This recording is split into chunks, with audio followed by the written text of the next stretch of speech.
चौथा स्कंद और चौथे स्कंद में नारद और प्राचीन बरही का सिद्धांत बिल्कुल लिखा हुआ है, स्पष्ट तौर से लिखा हुआ है कि जिस जीव को आज तुम मारोगे वो जीव कल तुम्हारे मानव के रूप में आकर तुम्हें मारेगा। जितनी बार जिस जीव को मार के खाया है उतनी बार वो जीव तुम्हें मार कर खाएगा, तभी तुम्हारे कर्म का बंधन छूटेगा और उतनी बार तुम्हें उस जीव के रूप में जन्म लेकर आना पड़ेगा।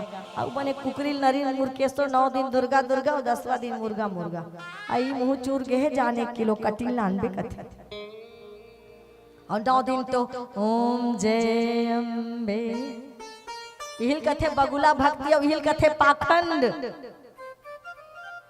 यही पाखंड है नहीं एकदम 9 दिन तो वहां चिकमिकी लगा रहे थे, काली खा रहे थे। जय प्रेम से बोलो क्या कहते जय माता दी सारे बोलो। अब ये गुटका था ठुकर मंदिर के सीढ़िया में तही भक्ति है। ये पाखंड हिल पाखंड कहते है ना, ये भक्ति नहीं हो। अब इसने पाखंड में भगवान नहीं मिले, वहां रेंगत दे रहे हैं डोंगर का गोड़ छोल आगे कहा थे कुछ नहीं होने वाला है। 10 गांव गोड़ छोल वाले कुछ नहीं मिलने वाला है। एक लाइन की बात है, लोगों को हम भ्रमित करके रखते हैं थोड़ी सी बस मंदिर जाओगे पाप धुल जाएगा, नहीं धुलने वाला। जब तक मन के विकार नहीं मिटेंगे, मन कर्म आपके नहीं सुधरेंगे, कोई पुण्य नहीं मिलने वाला है। याद रखिए यही सच्चाई है। बहुत भाई आप कहोगे कि मैं डॉक्टर के पास जाऊं तो मेरे सिर दर्द की बीमारी को ठीक करने के लिए कि पेट के गोले को ठीक करने के लिए ना मुझे डॉक्टर का चाकू छुरी सहनी है ना मुझे कड़वी दवाई पीनी है। अगर बीमारी है सिर का दर्द है कहोगे डॉक्टर साहब डेयरी मिल्क दे दो ना, दवाई कड़वी लगती है। सिर दर्द ठीक होगा समिति वाले भैया, सिर दर्द ठीक हो जाएगा चॉकलेट से। पेट में बीमारी है डॉक्टर ने कहा है ऑपरेशन कराना है, पेट फाड़ना पड़ेगा। आप कहोगे मुझे छुरी से डर लगता है पेट नहीं फड़वाऊंगा, तो क्या बीमारी ठीक हो पाएगी?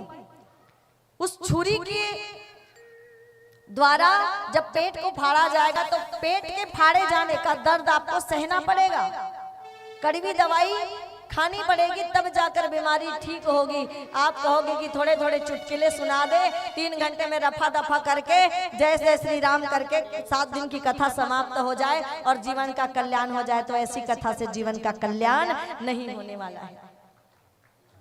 जब तक वेदों के ज्ञान को पुराणों के ज्ञान को सही ढंग से प्रस्तुत नहीं किया जाएगा, केवल लालच दिखा दिखाकर पंडालों में भीड़ करना हमारा उद्देश्य नहीं है। 5 लोग भी बैठे तो 5 लोगों को कथा समझ में आ जाए और उसके जीवन की दिशा बदल जाए, सच्चा ज्ञान उसके अंदर आ जाए, तो 5000 की भीड़ से कम नहीं होते वो 5 लोग। कि कथा की सार्थकता और कथा की सफलता भरे हुए पंडाल में नहीं है, कथा की सार्थकता इसमें है कि कितने लोगों ने उस ज्ञान को अपने जीवन में धारण किया और उसके अनुरूप अपने बुराइयों का त्याग करके जीवन जीना शुरू किया। इसमें कथा की, इसमें आयोजन की सार्थकता है। कितने लाख लगाए होंगे आपने? 10-15 लाख तो समाप्ति हो जाता होगा। 7 दिन की व्यवस्था है, पंडाल वाले को देना है, माइक वाले को देना है, कलाकारों को देना है, सबको देना है। खून पसीने की कमाई है, कहीं सड़क से नहीं उठा के लाया है आप लोगों ने पैसा।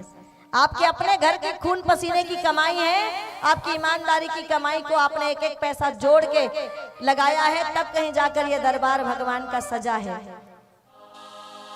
और जब आपके खून पसीने की कमाई लगी है तो आपको वसूलना भी उसी ढंग से चाहिए। आपको वसूलना भी उसी ढंग से चाहिए। अब मुझे क्या, मेरे पास भी बहुत चुटकुले हैं और ऐसे जगदीश भाई जैसे भजन गायक बैठे हैं, पूरे देश भर में जाते हैं, गाते हैं तो ऐसा लगता है कि कोई कैसेट चल रहा हो, है ना। हर 5 मिनट में एक भजन कर दे और हर 5 मिनट में एक चुटकुला सुना दे। लोगों की देखो चकाचक, परसों भीड़ हो जाएगी, कल तक भीड़ हो जाएगी, है ना। कड़वी बोली और कड़वी गोली भाती नहीं है, पर दोनों स्वास्थ्य के लिए बहुत लाभदायक होती है, ये भी मानिएगा।